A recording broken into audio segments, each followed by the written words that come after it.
সবচেয়ে বড় ধাক্কাটা যেটা খাবে সরকার আমার কাছে মনে হচ্ছে সেটা অর্থ অভাব। আপনি বেতন দিতে পারবেন না, আপনার পুলিশকে বেতন দিতে পারবেন না, আপনার আশেপাশে বডিগার্ডদের বেতন দিতে পারবেন, রাস্তায় আপনি হাঁটবেন কিভাবে, কর্মচারীদের বেতন দিতে পারবেন না। আমি বলতে চাচ্ছি যে এরকম পরিস্থিতির সৃষ্টি হতে পারে বাংলাদেশে, কিন্তু এটার এবং এটা থেকে উদ্ধার করবে এই সময় এরকম কোনো অবস্থা আমি কাউকে দেখছি না। যেটা সমস্যা সবচেয়ে বড় এইসব পরিবেশে যেটা দাঁড়িয়ে যায়, দুর্ভিক্ষ হয়, গৃহযুদ্ধ হয়, এবং সেখানে মানে এই মিলিটেন্সির, বিশেষ করে এই আল কায়দা টাইপের মিলিটেন্সির উদ্ভব হয় খুব দ্রুত গতিতে, এবং এইটাই হলো বড় একটা ক্রাইসিস যেটা অলরেডি শুরু হয়ে গেছে। এবং এটা যদি হয় তাহলে বাংলাদেশ আর গাজার মধ্যে কোনো পার্থক্য থাকবে না।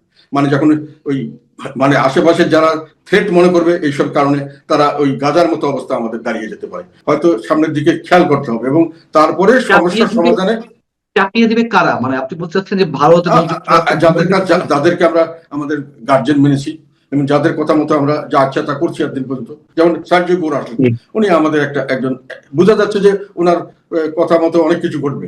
আবার ওদিকে যেমন চাইনিজ ওনার তো বলেই ফেললো যে যেহেতু ওনারা বড় ধরনের ইনভেস্টার এই দেশে, ওনারা ইনভেস্ট করবেন না এখন, বুঝা গেল। তো ওই মেসেজটাই এখন ওনারা দিচ্ছেন ওই জন্যই যে দেশ এখন একটা মহা দুর্যোগের মধ্যে আছে এবং সামনে আরো বড় দুর্যোগ অপেক্ষা করছে, যে কোনো প্রক্রিয়া হোক যেভাবেই বলেন না কেন। এবং উনি সেখানে আসবেন এবং আসার পরে একটা বড় ধরনের কি বলবো এটাকে রিপুল হবে, সারা দেশে একটা ঢেউ উঠবে, এটাও আমি জানি। আমন্ত্রণ মানচিত্রের নিয়মিত আয়োজন কথোপকথনে আজকে আমাদের সঙ্গে আলোচনায় যুক্ত রয়েছেন জাতীয় পার্টির চেয়ারম্যান, সাবেক মন্ত্রী এবং সাবেক বিরোধী দলীয় নেতা সংসদের জি.এম. কাদের। জনাব জি.এম. কাদের, আপনাকে স্বাগত জানাচ্ছি আমাদের অনুষ্ঠানে। আমি শুরুতেই যে প্রশ্নটি করতে চাই সেটি হচ্ছে যে বিএনপি সরকার 18 ফেব্রুয়ারি ওথ নিল, 6 মাস হতে যাচ্ছে। এই পর্যায়ে এসে আপনার রাজনৈতিক অভিজ্ঞতা থেকে বিএনপিকে কত মার্কস দিবেন, অথবা কোথায় কোথায় আপনি অসঙ্গতি দেখছেন, কিভাবে মূল্যায়ন করবেন? আমার কাছে মনে হচ্ছে বিএনপিকে পাস মার্ক দেওয়া যাচ্ছে না। সত্যি কথা বলতে আমি দুঃখিত। আমরা খুব আশাবাদী ছিলাম যে এবার বিএনপি আসলে ওই অন্তর্বর্তীকালীন সরকার চেয়ে একটা ভালো কিছু আমরা দেখব, কিন্তু যা দেখছি এখন পর্যন্ত মোটামুটি অন্তর্বর্তীকালীন সরকারের একটা এক্সটেনশন বা একই নীতিধারা, একই ধরনের রাজনৈতিক কর্মকাণ্ড, একই লাইনে দেশ এখনো চলছে, যেটাকে তখনও আমরা খুব বিপজ্জনক মনে করেছিলাম, এখনো বিপজ্জনক মনে করছি। এবং এ পর্যন্ত সবচেয়ে যেটা বড় কথা, যেটা মানুষের সবসময় প্রথম প্রায়োরিটি থাকে, মানে জানমাল ইজ্জতের নিরাপত্তা, এটা অন্তর্বর্তীকালীন সরকারের সময় যা ছিল এখন ওর থেকে কোনো রকম তেমন উন্নতি হচ্ছে না, বরং দিন দিন অনেক ক্ষেত্রেই অবনতি হচ্ছে। বিভিন্ন সংস্থা, টিআইবি কয়েকদিন একটা রিপোর্ট দিল, প্রথম 100 দিনে 600 সামথিং 29 জন বোধহয় হত্যাকাণ্ড, আর কতজন, এগুলো সব মানে বিরাট বিরাট সব নেগেটিভ নিউজ আর কি। এবং বিভিন্ন জায়গায় শিশু ধর্ষণ, বলৎকারে, মানে মানুষকে বিভিন্ন জায়গায় খুন, যখন একেবারে অরাজকতার একেবারে চরম, এবং কোন রকম কোনো নিরাপত্তা কারণে এরকমই একটা পরিস্থিতি আমরা লক্ষ্য করছি। এবং সেটা আগের থেকে কোনো অংশেই ভালোর দিকে যাচ্ছে এরকম মনে হয়নি। পরের দিকে যেটা সেকেন্ড মানুষের কনস্ট্যান্ট থাকে সেটা হলো খেয়ে পরে বেঁচে থাকার, সেখানেও বিরাটভাবে একটা ধাক্কা খাচ্ছে মানুষ। জিনিসপত্রের দাম প্রতিদিনই বাড়ছে, আর চাকরির সুযোগ সুবিধা, ব্যবসায়ের সুযোগ সুবিধা প্রতিদিন কমে যাচ্ছে। আমাদের মির্জা ফখরুল ইসলাম সাহেব তো কয়েকদিন আগে বললেন যে প্রায় ওনাদের হিসাবে, সরকারি হিসাবে 4 কোটির মতো শিক্ষিত বেকার যুবক এখন আছে। তারপরে মিল ফ্যাক্টরি বন্ধ হওয়ার খবর তো আর এটা দিয়ে শেষ করা যাচ্ছে না, প্রতিদিনই শোনা যাচ্ছে নতুন নতুন মিল কারখানা বন্ধ হয়ে যাচ্ছে, গ্যাসের অভাবে, বিদ্যুতের অভাবে, নানান ধরনের সমস্যার কারণে, এবং আলটিমেটলি ব্যবসা বাণিজ্য মন্দা হয়েছে। সেটা হলো যে এই গত 10ই আগস্টে একটা ইউনাইটেড নেশনস সিকিউরিটি কাউন্সিলের একটা কমিটি আছে, অ্যানালিটিক্যাল সাপোর্ট অ্যান্ড কি বলে ওটাকে, স্যাংশন মনিটরিং। এই স্যাংশন মনিটরিং করার জন্য যে বিভিন্ন জায়গায় যে আল কায়দা বা জঙ্গি সংগঠনদের যে স্যাংশন দেওয়া, তার মনিটরিং করে অ্যানালিটিক্যাল সাপোর্ট দেওয়ার জন্য সিকিউরিটি কাউন্সিলে তারা যে অ্যাডভাইস করে, সেখানে 10ই আগস্টে তারা অ্যাডভাইসের মধ্যে একটা বড় জিনিস উঠে এসছে, সেখানে বাংলাদেশের নাম উঠে এসছে। তারা বাংলাদেশের দক্ষিণ এশিয়ার বিভিন্ন জায়গায় এটা বৃদ্ধি পাচ্ছে, বিশেষ করে ওই যেটাকে ইসলামিক স্টেট বা আল কায়দা বলে এদের নেটওয়ার্ক, এবং বাংলাদেশে সুনির্দিষ্টভাবে তারা বলছে যে এটা নেটওয়ার্ক গড়ে তোলার পরিকল্পনা চলছে এবং সেটা চলছে, কাজ এগিয়ে যাচ্ছে, এবং এটাতে তারা উদ্বেগ প্রকাশ করেছে। ফলে সামনের দিকে আমাদের যেটা একটা ইন্টারন্যাশনাল কমিউনিটির কাছে যে আমাদের একটা মানে ইমেজ, এটা ব্যাপকভাবে ইমেজ সংকট হয়েছে। যেটা আমি একটু আগে বললাম যে উগান্ডার চেয়েও আমাদের পাসপোর্ট এখন মানুষের মানে বেশি খারাপের দিকে, মানের দিকে খারাপের দিকে গেছে। বিভিন্ন দেশের লোকরা এখন আমাদেরকে দেখলেই মানে একটা আটকে ওঠার মতো অবস্থা, এবং সেই যে একটা ইমেজ সংকট, তার মধ্যে দেশের মানুষ খেতে পারছে না, চলতে পারছে না, মানুষের জীবনমানের কোনো নিরাপত্তা নেই।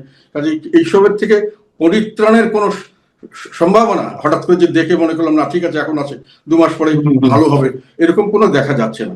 আমি একটা জিনিস এখানে বলি, সেটা হলো বাজেটের সময়, বাজেট অ্যানালাইসিস করার সময় একটা জিনিস আমি বলেছিলাম যে আমরা যেহেতু অর্থনৈতিক মন্দা চলছে আমাদের সারা বিশ্বে, এখন অর্থনৈতিক মন্দা, আমাদের দেশে অর্থনৈতিক মন্দা চলছে, সেখানে যে টার্গেট দেওয়া হচ্ছে, যেভাবে বাজেট করা হয়েছে, সেই বাজেটে যে মানে যেটা আর্নিং দেখানো হয়েছে, আমি বলছি এই আর্নিং তারা করতে পারবে না। 2 লক্ষ প্রায় 29 থেকে 30 হাজার কোটি টাকা মানে যে আর্ন করবে, তার চেয়ে পরিচালন ব্যয় যে সরকার চালাতে যে ব্যয়, তার চেয়ে কম আর্নিং হবে সার্বিকভাবে, এবং সেটাকে ঋণ করে মোকাবেলা করতে হবে।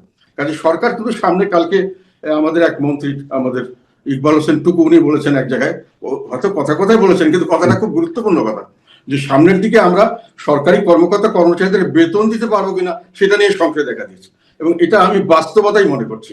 আমরা বেতন কিন্তু এখনো ওনারা দিতে পারছেন না, ঋণ দিয়ে দিচ্ছেন, এবং সামনে পুরো বছর ঋণ দিয়েই তাদেরকে চালাতে হবে, এবং এই ঋণের কোনো মানে ঋণ করার কোনো জায়গা নেই। বাংলাদেশের ব্যাংকও এমন কোনো সাফিসিয়েন্ট নেই, বিদেশিরা কেউ ঋণ দিচ্ছে না, কেউ বাজেট সাপোর্ট কিছু করছেন না। কাজে সরকারকে বড় একটা ধাক্কা দিতে হবে। আমার প্রশ্ন হচ্ছে যে অর্থমন্ত্রী নিজেই বলেছেন যে অর্থনৈতিক যে নেতিবাচক অবস্থা দেশের, সেটি কাটিয়ে উঠতে 2 বছর সময় লাগবে। কেন 2 বছর সময় লাগবে? অথবা এই অবস্থায় দেশে বিনিয়োগ নেই, কর্মসংস্থান নেই, একের পর এক শিল্প কলকারখানা শাটডাউন হচ্ছে, বিদ্যুতের অবস্থা তো আমরা সবাই জানি, সেটির একটি প্রভাব পড়ছে। আহ একসাথে এত কিছু একবারে শাটডাউন হয়ে যাওয়ার কারণ কি, আপনার কি মনে হয়? এবং সরকার থেকে বলা হচ্ছে যে এর পেছনে দায়ী আওয়ামী লীগ সরকার, আওয়ামী লীগের দুর্নীতি, অবাধ লুটপাট, এগুলোকে দায়ী করা হচ্ছে, টাকা পাচার ইত্যাদি ইত্যাদি। হয়েছে কি, হ্যাঁ, আওয়ামী লীগ কিছুটা দায়িত্ব বটেই, তবে আওয়ামী লীগ যেটা যে ধারায় চলছিল, তারা বিপদগুলো সামনে নিয়ে চলছিল, এবং এটা নিয়ে চ্যালেঞ্জ হিসেবে নিয়ে এটা একটা সমাধান করারও চেষ্টা করছিল। যেমন এখন যেটা যেটা বিভিন্ন সময় থেকে গেছে আর কি, যেমন উনি যেটা 2 বছর বলছে সেটা কথা বলি, উনি এটা কোনো কারণ দেখাননি, উনি একটা নিজের থেকে মনের ইচ্ছায় বলেছেন যে আগামী 2 বছরে হয়তো হতে পারে, কিন্তু উনি সুনির্দিষ্ট কোনো রূপরেখা দেননি যে 2 বছর পরে আমরা এইভাবে আমরা ইকোনমিক রিকভারিটা করবো। এখনো আমাদের অবস্থা খুবই খারাপ। আওয়ামী লীগ যেখানে সেরে গেছে, তার চেয়ে 2 বছর চলে গেছে। এই সময় অন্তর্বর্তীকালীন সরকার একেবারে, যেটা আওয়ামী লীগ যেগুলো খারাপগুলোকে কাটানোর জন্য যে কতগুলো স্টেপ নিয়েছিল, এগুলোকে ওনারা স্টপ করে দিয়েছেন, এবং ওটার ফলে 2 বছর পিছিয়ে যাওয়াতে এখন এগুলোকে আবার তাল সামলিয়ে ফিরে আসে একেবারে একটা অসম্ভবের মতো অবস্থা। আমি এটা জেনে শুনে বলছি। আমি বলতে চাচ্ছি আমার যেটা ব্যক্তিগত অভিজ্ঞতা থেকে, যে গ্যাস সংকটের সামনের দিকে কমবে না, আরো বাড়বে। আর ইলেকট্রিসিটির ব্যাপারে ওরা অনেক ডাইভার্সিফাইড করেছিল, সেখানে কিন্তু ওই যে যেমন নিউক্লিয়ার পাওয়ার প্ল্যান্ট থেকে ইলেকট্রিসিটি ওগুলো দিতে আসতো, এবং বিভিন্ন জায়গা থেকে বিদেশ থেকে আনার জন্য ব্যবস্থা করেছিল, ওগুলোর থেকে কিন্তু এখন আমরা যদি করতে পারি তাহলে এগুলো চালু থাকবে, কিন্তু ওটাও এখন কোনো এই 2 বছর কোনো কাজ হয়নি, সবকিছু প্রায় স্ট্যান্ড স্টিল। কাজে energy crisis is not going to be stop very soon. আর এনার্জি ছাড়া বাংলাদেশের কোনো কিছু ইনভেস্টমেন্ট হবে না, কোনো অগ্রগতি হবে না। We are in a big mess. আর তারপরে বললাম যে টাকা পয়সা যা আছে এগুলো দিয়ে মানুষের ট্যাক্স দিচ্ছে, এই ট্যাক্সও সামনে মানুষের দিতে পারবে না, যেহেতু কোনো অর্থনৈতিক কর্মকাণ্ড নেই। ট্যাক্স দিবে কোথা থেকে মানুষকে জোর করে আর কিছু মানে ব্যবসা বাণিজ্য না থাকলে কোথা থেকে ট্যাক্স দেবে? আপনি এর মধ্যে অর্থনৈতিক পরিস্থিতির কথা তুললেন দেশের, এবং অবশ্যই আইন শৃঙ্খলা জনিত যে পরিস্থিতি সেটির কথাও তুললেন। আপনি কি মনে করছেন যে মানে যেভাবে আপনি বলছেন তাতে মনে হচ্ছে দেশ একেবারে স্থবিরতার দিকে যাচ্ছে, অথবা স্থবির হয়ে আছে? বিষয়টা কিরকম? বাংলাদেশ এখন যে পজিশন আছে, আমি উৎকণ্ঠিত। এখন আমি উৎকণ্ঠিত কি অযথা হচ্ছে এরকম মনে করার অনেক কারণ থাকতো, কিন্তু আমি খুবই অভিজ্ঞতা সম্পন্ন মানুষ।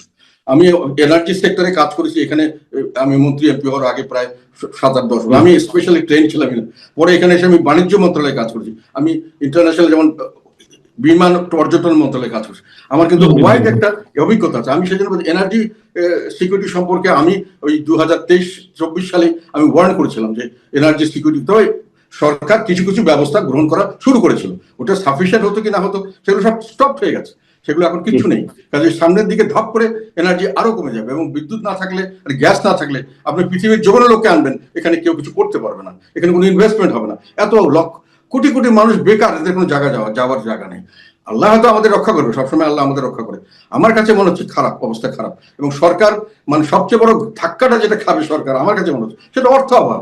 আপনি বেতন দিতে পারবেন না, আপনার পুলিশকে বেতন দিতে পারবেন না, আপনার আশেপাশে বডিগার্ডদের বেতন দিতে পারবেন, রাস্তায় আপনি হাঁটবেন কিভাবে, কর্মচারীদের বেতন দিতে পারবেন না। আমি বলতে চাচ্ছি যে এরকম পরিস্থিতির সৃষ্টি হতে পারে বাংলাদেশে, কিন্তু এটার এবং এটাকে উদ্ধার করবে এই সময় এরকম কোনো অবস্থা আমি কাউকে দেখছি না। যেহেতু বিদেশিরা সবাই এখনো যে ইরান যুদ্ধের কারণে সবাই বিভিন্নভাবে বকডাউন হয়ে গেছে, মানে সবারই ব্যবসা বাণিজ্য কমে গেছে, পয়সা আসে হঠাৎ করে বিরাটভাবে এখানে বাংলাদেশে ইনভেস্ট করবে বা টাকা দিবে তাদেরকে, যেটা সৌদি আরব দীর্ঘদিন পাকিস্তানকে টাকা দিয়েছে, ক্যাশ টাকা দিয়েছে। তো অনেক সময় চায়না অনেককে দেশকে দেয়, কিন্তু চায়না সবসময় পোটেনশিয়াল না দেখে দেয় না। চায়না এখন আর টাকা বাংলাদেশে দিবে এরকম কোনো কমিটমেন্ট করেনি।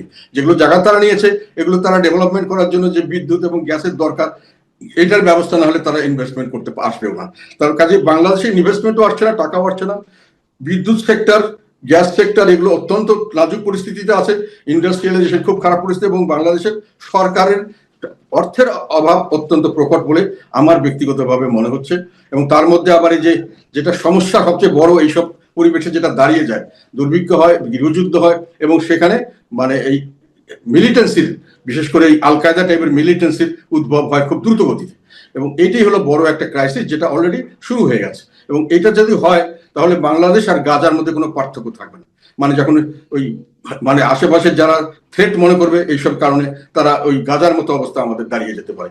আমি এটা অনেক আগের থেকে বলেছি এবং বলে আসছি এখনো, যে আমি হয়তো বেশি দুশ্চিন্তা করছি, কিন্তু আমার দুশ্চিন্তা করার কতগুলো গ্রাউন্ড আছে, সেই জন্য বলছি। গাজাতে তো আর গৃহযুদ্ধ নয়, গাজাতে তো অন্য একটি পরাশক্তি বা অন্য একটি শক্তির আক্রমণ, আগ্রাসন। কিন্তু আপনি কেন বাংলাদেশকে গাজার মতো পরিস্থিতির দিকে মনে করছেন? এই জন্য বলছি যে গৃহযুদ্ধের কারণে নয়, ওখানে মিলিটেন্সি ডেভেলপ করে।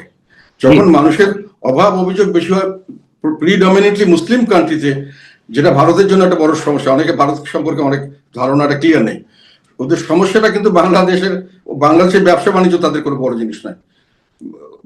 ভারত একটা বিশাল কান্ট্রি, বড় সাইজে বড়, রিসোর্সে অনেক বড়, রিসোর্স মানে খালি মিনারেল রিসোর্স না, হিউম্যান রিসোর্স, সব ধরনের রিসোর্স ওদের কাছে। থার্ড হলো ওরা মিলিটারি পাওয়ার, বিরাট দেশ। কিন্তু ওদের জন্য বাংলাদেশের স্ট্র্যাটেজিক লোকেশন, ওদের বিরাট 4000 কত কিলোমিটার ওদের বাউন্ডারি, কমন বাউন্ডারি, এবং এখানে অনেক সেন্সিটিভ এলাকা আছে ওদের। এবং এখানে যদি মানুষ যদি গরিব থাকে, গরিব মানুষের মধ্যে মুসলিম হয়, তাহলে এখানে একটা মিলিটেন্সি টেন্ডেন্সি দেখা, যেটা আল কায়দা এখন দেখা যাচ্ছে।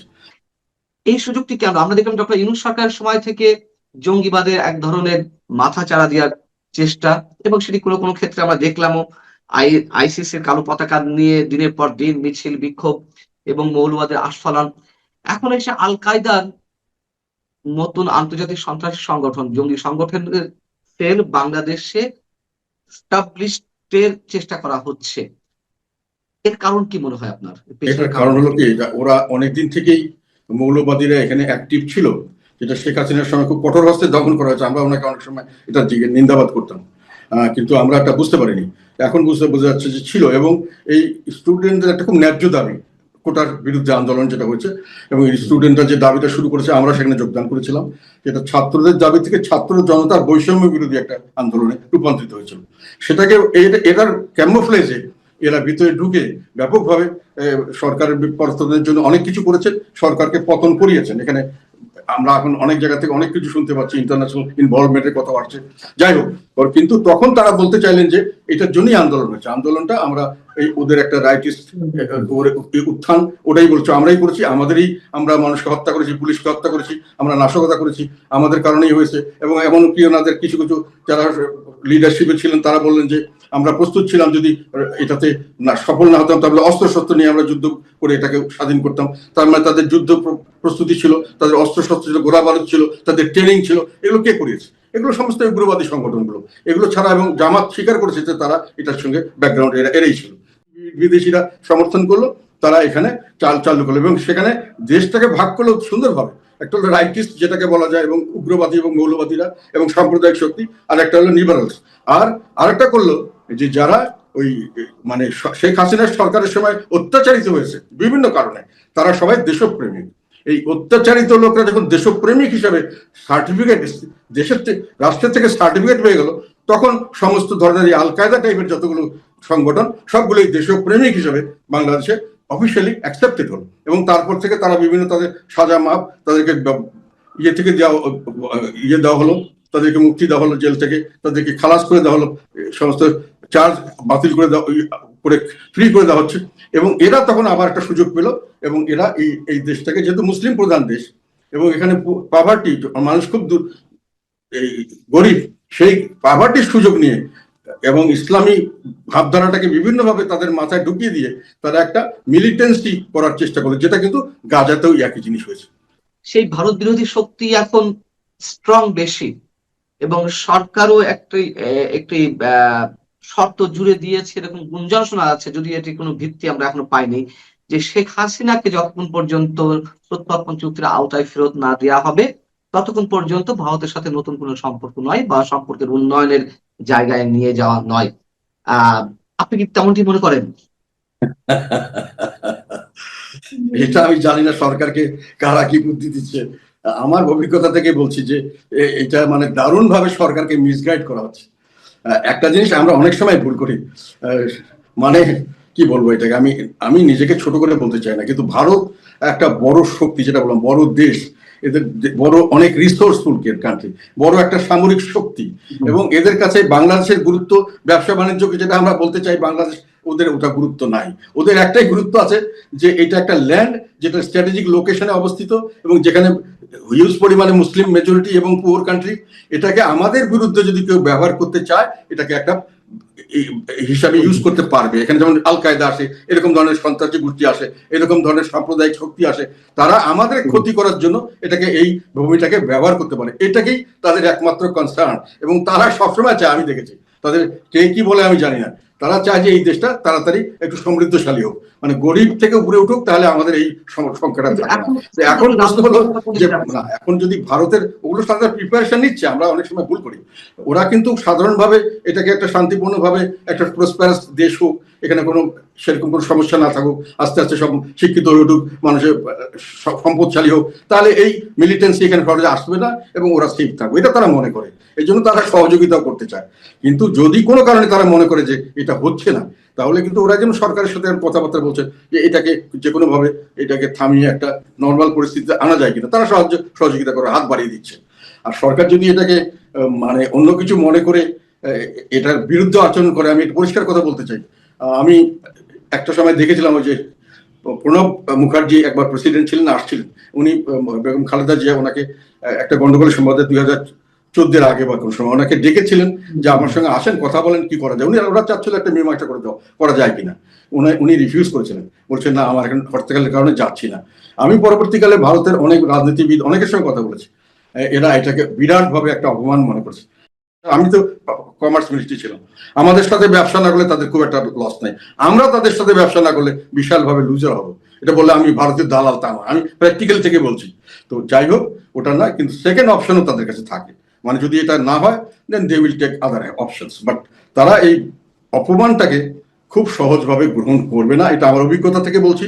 এবং এটা যদি ওনারা কোনো কারণে এটা এই ধরনের মত নিয়ে থাকেন যে আমরা চোখে চোখ রেখে কথা বলবো ইত্যাদি, আমি মনে করি জিনিসটা পরবর্তীকালে বর্তমান সরকারের জন্য এবং দেশের জন্য ক্ষতিকারক হতে পারে।